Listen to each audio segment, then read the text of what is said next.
Masayang araw po, mga ka-PL. Aba, pag-usapan po natin si Yorme Isko Moreno, mga kababayan, kasi siya po ang hot topic ngayon sa social media, mga kababayan. Aba, nagkalat po ang mga video niya sa Facebook. Gawa nga nang na-interview itong mama na ito ng mga banateros sa programa po nilang Vox Populi. Pero kaklaruhin ko lang po, mga kababayan, ako po hindi anti-Isko. Okay? Hindi rin po ako maka-Isko. Klaro, di hamak lang po na mas may nagawa itong mama na ito sa Maynila kaysa naman doon sa nagdaang alkalde na si Lacuna, mga kababayan. Parang nagsisisi po yata ang mga taga Maynila na binoto nila si Lacuna. Di umano, wala daw nagawa itong aling ito. Pero ang hindi ko lang po nagustuhan sa mga sinabi ni Isko sa interview niya sa Vox Populi, mga kababayan, parang alam niyo ho yung pilit niyang pinagtatakpan si Bongbong Bangag, mga kababayan. Sinabi niya pang chismis lamang di umano ang balibalitang sangkot si Junior Bangag sa korupsyon sa flood control project. O, chismis lang daw, mga kababayan, sabi ni Isko. O ito po ang video. Okay, pero pasintabi po muna sa mga kaibigan natin dyan na mga maka-Isko, ha, mga kababayan, mga kaibigan. Pasensya na, ito po sarili ko lamang pong opinyon. At kung anuman ang mga masasabi ko, karapatan ko po siguro ito. Di po ba? O ito na, simulan na po natin, mga kababayan. Ang sabi ni Yorme Isko, ayon po sa pagtatanong ng mga banateros. So ito. Ang mastermind nga talaga si Bongbong Marcos sa nakawan na nangyari sa gobyerno. Yan yun, chismis yun. Ayan. So, parang showbiz ang dating. Diyan pa lang, ha? Chismis lang daw, pambira naman. Chismis lang, kayo talaga. Masyado tayong nagpapaniwala sa sinabi ni Saldico. Yorme Isko, talaga ba? Paano niyo po nasabi na chismis lang yung kay Bongbong Marcos sa pagkakasangkot niya sa flood control scam na yan? Di ba ganyan dami na pong kumanta, Mayor Isko? Hindi niyo po ba napanood ang 18 Marines na isa sa mga nagsasabing nakapag-deliver sila ng maleta sa bahay mismo ng presidente natin na ang tumanggap pa nga, di umano, ay si Sandro Marcos. At maya-mayang kaunti, dumating ang mag-asawang Marcos kasama si Lisa Marcos, o mag-asawa nga. Hindi pa po ba sapat sa inyo yon, Yorme Isko? Chismis pa rin po ba yon? Samantalang ang 18 Marines, mayroon pong joint affidavit. Mabigat yung joint affidavit na yan. Hindi po kanya-kanya, kundi joint. Isa sa pinakamabigat yan. Maliban pa sa 18 Marines, si Saldico, nagsabi rin. Chismis pa rin ba, Yorme? Tuloy. Yung para sa akin, wala akong makita na itutusok papunta sa kanya. O may kasalanan ba si President Marcos? Ako tingin ko wala. Sa ngayon. Wala ha. Wala daw siyang makita na itutusok kay Bongbong Marcos, mga kababayan, sabi ni Yorme Isko. Aba kami, napakarami po. Pero sabay bawi, ha? Sabay bawi. Sa ngayon. Sa ngayon. Pero noong mga nakaraan, panay ang banat niya kay Bongbong Bangag, mga kababayan. Tapos, makita natin siya na madalas sila magkasama ni Bongbong Bangag. O eto na yung kanyang mga litanya. Nag-iba na po ang orasyon. Nabigyan din kaya ito ng liriko? Para yun ang ikakanta niya kung sakasakaling matanong siya katulad nito. Ha? Nag-iba na po ang orasyon, mga kababayan. O tuloy. Kasi wala namang ebidensya. Ayun. No, wala daw. Ngayon, may kasalanan ba yung iba? Nakita ko yung mga tinuro. Di ba pinailan ng kaso? Wala daw ebidensya. Papayag kayo. Wala. Yorme Isko, para maging klaro po yung mga paglalahad ninyo patungkol sa pagkakasangkot ng presidente sa korupsyon, nariyan po si Attorney Baligod. Pwede ho kayong humingi ng mga ebidensya sa kanya, Yorme Isko. May mga video, may mga litrato. Mas mainam. Magkape kayo, ipatawag mo, kwentuhan kayo. Alamin mo kung ano ang katotohanan. Para, sayang ho kasi, para hindi ho kayo magmukhang tuta ni Marcos. Sayang ho. Nariyan na po kayo sa Maynila, alkalde ho kayo. Sabi nyo, tatapusin nyo yung inyong termino, hindi kayo tatakbo sa mas mataas na posisyon. Mainam yan para mas mapaglingkuran mo ang mga taga Maynila. Pero sa palagay ho ba ninyo, buong Maynila, buong Maynila, maka-Marcos ba? Baka nga, dihamak na mas maraming DDS dyan sa Maynila kaysa sa mga loyalista nga. Di po ba, Mayor Isko, hindi po ba kayo nangihinayang na baka sa susunod na halalan, itong 2028 na ito, baka hindi na po kayo mailuklok ng mga taga Maynila kasi pabawas ng pabawas ang mga botante mo at mga taga-suporta mo. Nako, sayang naman po, Yorme Isko. O ito, tuloy. Sagot ko kanina. Yung kaninang sinabi ko na may mga inihiring sa sandigan, may inihiring sa ombudsman, may inihiring sa korte. Ayun, dapat mapapanagot. Ngayon, kung sino pa nung matatamaan, buntot nyo, hila nyo. Sandali. Yorme, let's follow. Sandali, Yorme Isko. Wala pong inihiring tungkol sa flood control sa mas mataas na hukuman. Ang meron lamang po sa Senate Blue Ribbon Committee. Sa Congress, meron ba tayo narinig dyan? Isang beses lang. Sabaw man yun, mga kababayan, di po ba? Pero sa Senado, hininto na po, Yorme. Hindi na po nila ipinagpapatuloy ang investigasyon sa flood control project sa Senate Blue Ribbon Committee. Wala. Pero alam ng publiko kung sino-sino ang sangkot sa flood control scam na yan kasi mayroong listahan na inilabas ang 18 Marines. Kulang pa po ba yun sa inyo, Yorme Isko? Hindi po ako nanghihikayat na maniwala po kayo sa amin. Pero ito po ang opinion namin at ito po ang mga nalalaman namin, pinaniniwalaan namin, batay po sa mga inilahad ng 18 Marines na walang kapangyarihan, wala na po sa duty, hindi na po sila sundalo, pero naglakas loob kay si Hudang mabingit sa kamatayan sila. Kumbaga, maituturing na yung kanilang isang paa ay nasa hukay na kasi nga, presidente ang binangga nila. Sino itong 18 Marines para maglakas loob? Pero hindi sila natakot, Yorme. Inilahad nila ang katotohanan. Sinabi nila na sangkot ang presidente kasi nakapaghatid sila ng pera sa bahay mismo ng presidente. Yorme, kung nakukulangan po kayo sa mga narinig yung bali-balita tungkol sa presidente, mismong 18 Marines po, kausapin ninyo. Baka malinawan ho kayo at hindi ho kayo magmukhang tanga. O tuloy. Logic. Sabi niyo kung nagkamali yung isa, tinuro si ganito, halusin ninyo inaksyonan, kayo may kasalanan. Tama. Ganun na nangyari. Si Santico may kasalanan, hindi inaksyonan ni Romualdez, so si Romualdez ang tinuturo. Kaya alam naman natin, whether we like it or not at we deny, si Romualdez, hindi naman gagalaw yan nang walang basbas ng presidente. So there is a corruption from bottom na nanggaling sa Kamara. Imposible namang walang kinalaman ng presidente. May tinatawag kasing by association. Misa pag na-associate ka, for example, si Associate na nakawan. Ang ganda ng tanong ni Banat Bay, mga kababayan ha. Dito nahirapan si Yorme Isko na sagutin. O, tuloy po natin. President Marcos, pinsan si Speaker. O, yun na nga eh. Tama, by association. Di ba yan din naman ang ginawa sa akin. Katabi ko lang si Joma. Anong tawag na sa akin? Is komunista. Tama. Straightforward. Minsan, natatabi ka lang sa litrato. For example, yung itinatabi si BP Sara sa isang litrato ng tao, ina-associate. So may kasalanan na si BP. Yorme Isko, hindi po tungkol sa litrato. Ang itinatanong ni Banat Bay, maliwanag ho yun, na hindi kikilos si Martin Romualdez kung walang basbas ng presidente. Yun po ang katanungan ni Banat Bay. Napunta ho kayo sa litrato. Simple na naman sagutin yun eh. Diba? Simple na naman sana sagutin yung tanong ni Banat Bay, pero parang nahihirapan po kayo, Yorme Isko. Lagot ka ngayon sa taga Maynila. Ayaw na yata sa'yo ng taga Maynila. Ang ilan dyan parang magwi-withdraw na daw yata ng suporta sa'yo. Naku, ang laking pagkakamali ng ginawa mo, sir. O, tuloy. May picture siya sa akin. Lalo na ako. 5-5 yata nagpa-picture sa akin. Paano kung mamamatay tao pala yung katabi ko? So, ang point ko is that, kung si Saldi umamit sa kasalanan niya, papanagutin niya. Papanagutin natin. Inamin niya eh. Nasabi niya siya nagdala ng pera. Ayan ha, sinabi niya, kung si Saldi umamin, edi papanagutin. Tama. Tama si Isko. Yun din naman ang gusto natin, mga kababayan. Umamin si Saldi, kaya karapat-dapat siyang panagutin.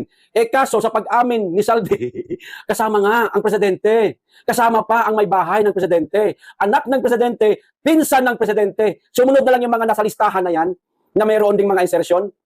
Secondary na lang yan eh. Kasabay po sa pag-amin ni Saldi ko. Sangkot ang presidente, sangkot ang pinsan, asawa at ang anak. Yorme Isko. Bakit si Saldi ko lang ang papanagutin? Di ba?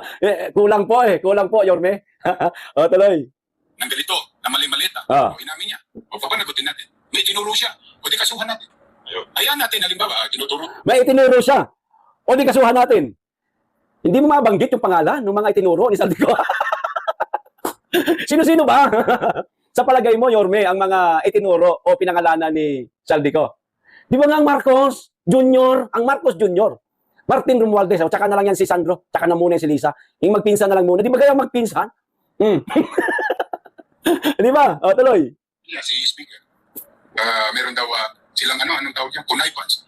O di pa panagutin. Oh. Pero ako kasi, halimbawa, katulad yan, sandpit ko yan. Di ba? Ikaw yung nanay niya, hindi siya mabantayan ng 24 oras, ako pa kaya. So they may be guilty of something or they may be not guilty of anything. Di ba? Pero pagka ang naging basihan kasi natin, jokeran, o kaibigan, o kakilala lamang, o kaya may kasalanan na siya, eh lahat na tayo dali. Si VP Sara dali. Ako dali. Yun na nga, Yorme Isko eh. Nakabase tayo ngayon sa chokaran mismo ni Marcos na si Saldico. Chokaran niya rin ni Saldico si Romualdez. Di ba? Magka-chokaran silang tatlo, Marcos, Romualdez, Saldico. Si Saldico ang may sabi. Imposibleng walang nalalaman itong mama na ito. Di ba? Eh bakit niya ikinanta si Marcos? Bakit ikinanta ni Saldico si Marcos? Kasi magka-chokaran sila, alam ang lahat ng mga ginagawa nila. Alam ang pagmamaneho sa kaban ng bayan. O ano, Yorme? Ha? Naniniwala ka na sangkot si Marcos sa korupsyon? Kasi sabi mo, chismis lang eh. Hindi kami makakapayag na chismis lang yon. Kita nyo? Anong ginawa nila kay Saldico? Pinaalis nila ng bansa, mga kababayan, di po ba? Para hindi makakanta rito. Ngayon, nagpupumilit silang iuwi si Saldico sa bansa natin, pero may ginagawa ba sila? Ang sabi nila, pinaghahanap daw nila. Pero, talaga bang pinaghahanap nila? Talaga bang desidido silang iuwi si Saldico sa bansa? Ha? Na ultimo nga, di umano yung pagkaka-aresto ni Saldico sa Czech Republic, fake news nga di umano, ayon sa mga kababayan natin. Nagsisinungaling di umano itong si Marcos. O di po ba, mga kababayan? Magka-chokaran po sila, Yorme. Ikaw, ka-chokaran mo noong high school ka pa lang, halimbawa na lang, imposibleng hindi ka nilaglag nun sa mga kalokohan na ginagawa ninyo. Halimbawa na lang, yung mga simpleng pagtagay-tagay na yan, bisyong mga pangbinata, o di ba? Imposibleng walang lumaglag sa'yo, naka-chokaran mo. Eh, ganun din po ang nangyayari ngayon sa inner circle ng Marcos Bangag Administration. May kumanta na. Kumanta lang si Saldico, ginampanan niya lang ang tama na malaman ng publiko na si Marcos Jr. at Romualdez ay sangkot sa korupsyon sa flood control, Yorme. O, tuloy. Kasi kung may nagpa-picture sa akin, yung manyanga pala. Bihero. Eh, di ba? Ang dami nun. Lalo na yung mga minglang. Nilalayo niya na yung kwento eh, naabot niya na sa nyanga-nyanga, mga kababayan eh. Hindi niya po talaga madiretsa ng sagot ang tanong ni Banatbay. Bagay, hindi na po natin kinakailangan panghanapin talaga na sagutin niya ang tanong ni Banatbay. Doon sa simula pa lang eh. Sa tanong pa lang ni Jay Guevara, mga kababayan eh. Chismis lang daw. Ayos, chismis ah. Alam mo naman sa downtown. Kami matidistinguish namin sino Filipino-Chinese, sino mga mainland. Ang layo na. We are public officials. Yes. Kaya ako talaga sa totoo. Sa akin lang yun ay applicable kay President Marcos na maaaring may ginagawa yung iba na hindi niya alam. Minsan na-associate lang siya. Yeah? Ganun din naman yung kay VP Sara. Bakit natin sasabihin dahil sa militrato? May kasalanan na si VP Sara. Ano sinabi? Nag-vote ng Jape. Ang pera kay VP Sara. Sabi lang niya yun eh. Yes. Diba? So yung akin. Sige ganito. Ipagpalagay nating totoo itong sinasabi ni Yorme Isko na na-associate lang si Bongbong Marcos. Kumbaga, ang ibig niya kasi sabihin dito sa na-associate, iba ang gumawa, mga kababayan, ng korupsyon, nadadamay lang si Bongbong Marcos. Sa madaling salita, ang gumawa ng korupsyon kunwari, ay hindi ko kunwari, talagang totoo ito. So ang gumawa lang ng korupsyon, si Martin Romualdez. Dahil nga pinsan niya, si Marcos, pinsan ni Romualdez si Marcos, mga kababayan, gumawa ng kalokohan, pag nanakaw si Romualdez, nadadamay si Marcos. Yun po ang ibig sabihin niya sa na-associate lamang di umano si Bongbong Marcos. Eh ang tanong po, Yorme Isko, bakit si Marcos hindi niya kayang pakasuhan ang pinsan niyang si Martin Romualdez? Doon po kasi lalong naghinala ang tao Yorme Bakit hindi pinakakasuhan ni Marcos si Romualdez? Na ang isip tawag dito, ang hinala ng ating mga kababayan kaya natatakot si Marcos na kasuhan si Romualdez, maaaring sumingaw ang katotohanan at iba pang mga katotohanan na hindi pa nailalahad ng 18 Marines. Magmumula mismo kay Martin Romualdez. Di ba? Mismong si Martin Romualdez ang maglaglag sa sarili niyang pinsan. Kaya siguro, hindi pinakakasuhan ni Marcos si Romualdez, Yorme Isko. Di ba, Yorme? Kung na-associate man si Marcos. Kami, hindi kami naniniwalang na-associate lang o damay lang si Marcos. Kasi sila yan. Bira naman, oo. May mga kumanta na nga, hindi pa natin pinaniniwalaan. Yan ang mahirap sa ating mga Pilipino Naghahanap tayo ng ebidensya. Ngayong meron ng kumanta, nagsasabi ng katotohanan, ayaw namang pakinggan kung ano-ano naman ang magiging rason, na-associate, nadamay lang, sinisiraan lang. Putang ina, bakit hindi natin paimbestigahan? Di ba? Puro tayo kuro-kuro, puro tayo duda. Ba't di pa imbestigahan si Marcos? Hindi magagawa yan ngayon, mga kababayan. Ako na rin ang sasagot sa katanungan ko na sana paimbestigahan si Marcos. Hindi ngayon mangyayari yan. Sinong tanga na presidente na paimbestigahan niya ang sarili niya sa korupsyon? Di ba wala? Abay, naturalmente, i-deny ni Marcos yan at ng mga kaalyado niya. Ganyan lang kasimple. Pero, ang topic natin ngayon, si Isko, tungkol sa mga sinasabi niya. At ang mga korupsyon pa rin. Hindi natin ito titigilan. Huwag po natin tapusin itong usapan at usapin na ito, mga kababayan. Hindi pa po tayo tapos dito. Tinatakpan po nila ito ngayon ng kung ano-anong isyo. O, tuloy. Pinakamabisa sa ating mga Pilipino. Dahil naman, in conclusion, ako naman ito lang, para hindi tayo naliligaw at hindi pumapait ang buhay natin. Kasi minsan, nakakainis talaga. Dahil nakakapuso, hirap na nga. Kasi ito papalitan na abutan mo, di ba? Tira dito, tira doon, point A to point B, 90 million. Nung hindi na-discover, point B to point A, 90 million ulit. Nung mabibisyo na, ginawa pa ulit, point A to point B. Pag iniisip mo yun, talagang mabubwisit ka at gusto mong ilabong. Lahat tayo, may kasalanan. Lahat kayo, walang yan. Yun na. Ang problema noon, yung susunod na henerasyon. Yun. Dapat hindi tayo naging mainam na papanagutin yung tunay na may sala at ilalagom na lang natin sila dahil sa politika o away sa politika. Wala nang tatamasahing maayos na pamahalaan ang mga anak natin. Yan ang gusto naming mangyari, Yorme. Papanagutin ang mga sangkot sa korupsyon.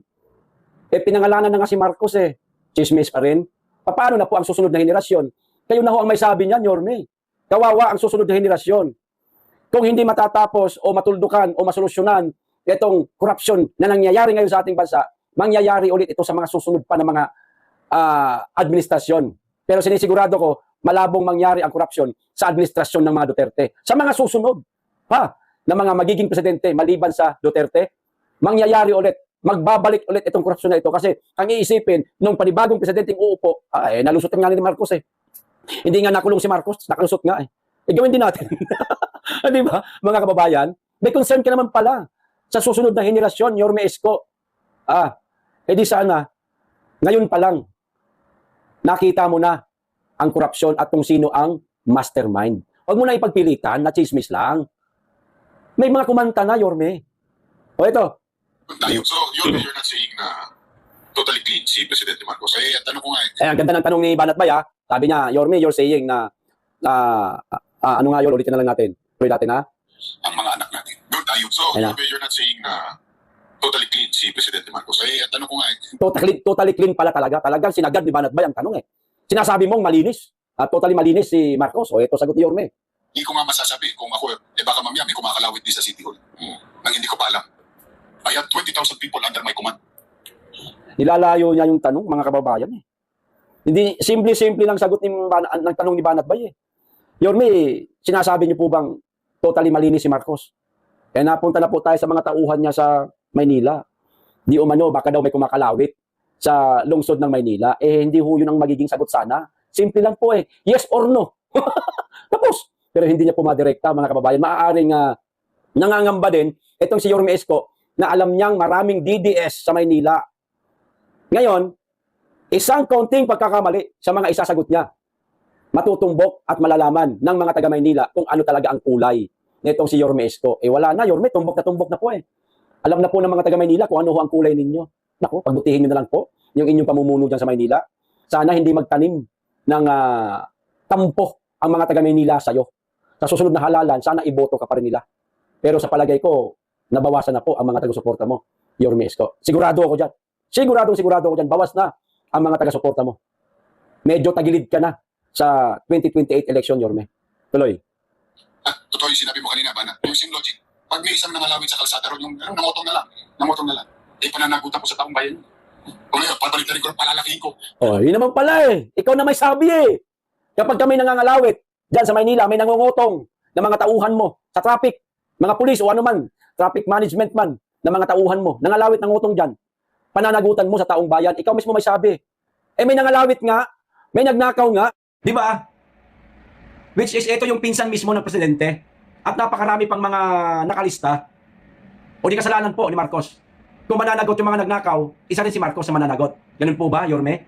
Sa'yo po mismo nang galing Presidente ka? Ilang rehiyon? Original director?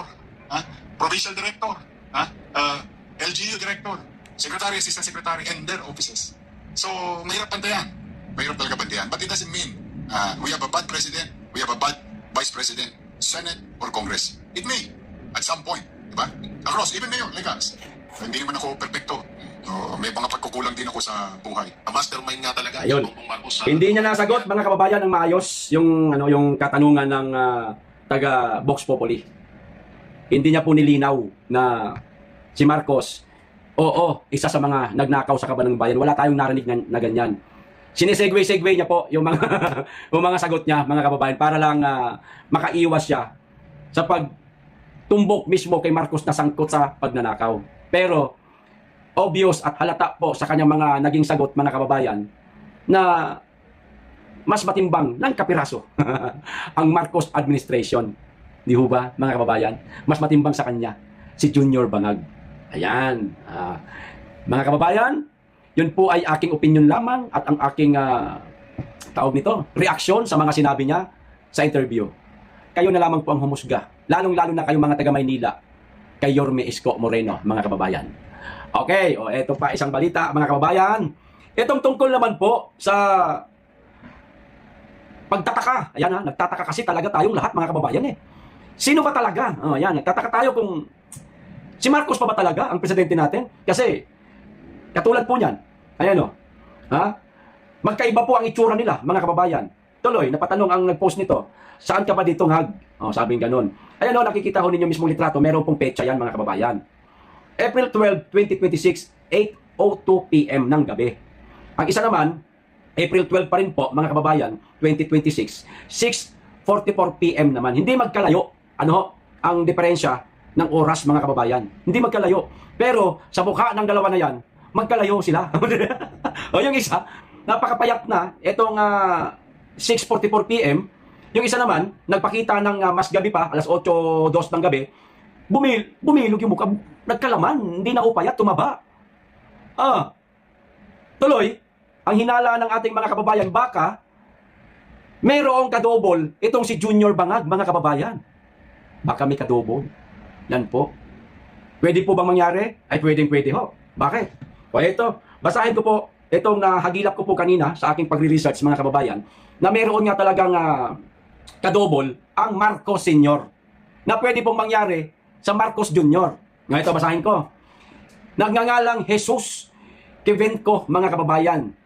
Jesus Quevenco, sometimes spelled Cubenco, ayan, was a Negros native who served as a body double for former Philippine President Ferdinand Marcos Sr. during his 1965 presidential campaign and early presidency, mga kababayan. Si Cubenco, di umano, ang minsan na mga dumadalo sa meetings, imbes na ang Marcos Sr. Si Cubenco din, ang minsan na sinasama di umano ni Imelda sa mga event kapag napapagod na ang Marcos Sr. Kasi nga may sakit din yon, mga kababayan, di po ba? Ngayon, ipapakita ko po sa inyo ang ilan sa mga litrato, mga kababayan, ng Marcos Sr. at nitong si Mr. Jesus Cubenco. Ayan Ayong medyo matangkad, si Marcos Sr. ho yan. Yan talagang legit.